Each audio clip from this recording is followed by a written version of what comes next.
Hello and welcome. Today, we're going on a pretty amazing journey. We're going to follow a single tiny particle, the electron, as it travels through the devices that literally power our entire world. I mean, it really can seem like magic, right? But it's not. It's all about creating a very controlled, very specific path for electrons to follow. Whether it's your phone or an electric car, it's all designed to guide that one tiny particle on its journey. And at the heart of all this tech is something called the electrochemical cell. Honestly, the best way to think of it is as a racetrack for our electron. You've got a starting line and a finish line, and the track itself is paved by something called an electrolyte. This is where all the action happens. Now, these cells, they work in two basic ways. The first way is spontaneous. Think of it like a ball just naturally rolling downhill. A chemical reaction happens all on its own. It releases energy, and that generates electricity. That's a battery powering up your phone. The second way is the total opposite. It actually consumes electricity to force a reaction to happen. That's like you having to push that ball all the way back up the hill. And that's exactly what's happening when you're charging your battery. So one generates power and the other one just resets the whole system. Okay, so let's start by looking at the tech that's all about storing the electron's potential energy, just holding it there, ready for us to use whenever we need it. Yep, we're talking about batteries and their super fast cousins, supercapacitors. When it comes to modern batteries, one element is king, lithium, and for a very good reason. For starters, it is the lightest metal on the entire periodic table. That means it can pack way more power into less weight. That's what we call high energy density. Plus, a single lithium-ion cell gives you about 3.7 volts, which is a lot higher than the older batteries. This combo of less weight and more power, well, it's what makes it absolutely perfect for everything from our phones to electric vehicles. So how does it actually work? Well, when you're using your phone, that battery is discharging. This is that spontaneous downhill journey we were talking about. Lithium ions travel from the negative side, the anode, over to the positive side, the cathode. But here's the clever part. They leave their electrons behind. And those electrons, they're forced to take the long way around through your phone's circuits. And that's the electric current that powers it. Charging, then, is literally just this whole journey in reverse. When you plug your phone in, you're using energy from the wall to force that reaction backward. The lithium ions get pushed from the cathode all the way back to the anode, and the electrons retrace their steps. The entire system gets reset, ready to release all that energy again. But, all that amazing performance comes at a cost. A big drawback of lithium-ion tech is the price. If you compare them to older technologies, like the nickel-cadmium batteries you might have in your power tools, they're about 40% more expensive to make. It's that classic trade-off, right? You get incredible performance, but you definitely have to pay for it. But what if you don't need to store energy for hours? What if you just need it for a few seconds? Well, that's where the supercapacitor comes in. See, it doesn't use chemical reactions at all. Instead, it stores energy in an electric field, kind of like static electricity. When it's charged, it creates this electric double layer that holds energy, ready to go in an instant. The best way to think about the difference is to imagine two athletes. A battery is a marathon runner. It stores a ton of energy and just releases it slowly and steadily over a long, long time. A supercapacitor, on the other hand, is a sprinter. It stores way less energy, but it can charge and discharge almost instantly for a massive burst of power.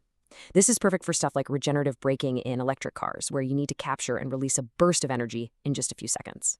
Okay, so we've seen how we can store an electron's journey, but what about creating a brand new one from scratch? Let's take a look at devices that generate electricity on demand, either from a fuel or even from pure sunlight. First up, the fuel cell. The really cool thing here is that it converts the chemical energy in a fuel, say hydrogen, directly into electricity. And notice that key word, directly. There's no burning, no combustion, nothing like that. It's just a clean, super efficient chemical reaction. Let's trace the electron's path one more time. So hydrogen fuel gets fed to one side, the anode. A catalyst there strips it of its electrons.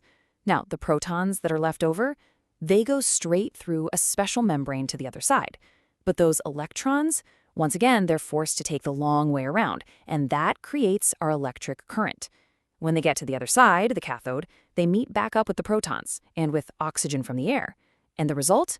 You get electricity, and the only byproduct is clean, pure water. That's it. But not all fuel cells are built the same. The one we just talked about, a PEM cell, it runs at pretty low temperatures and needs pure hydrogen. That makes it great for things like cars.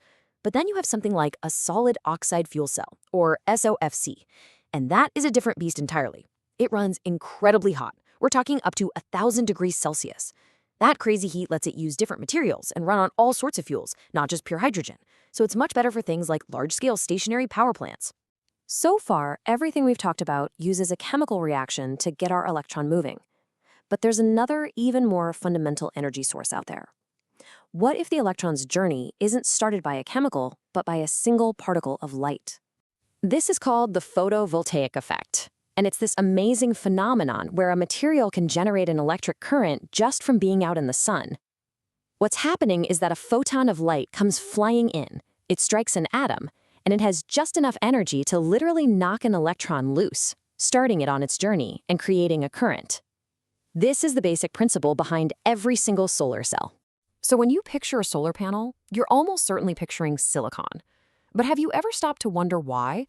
Why is silicon the undisputed champion, the workhorse of the solar industry?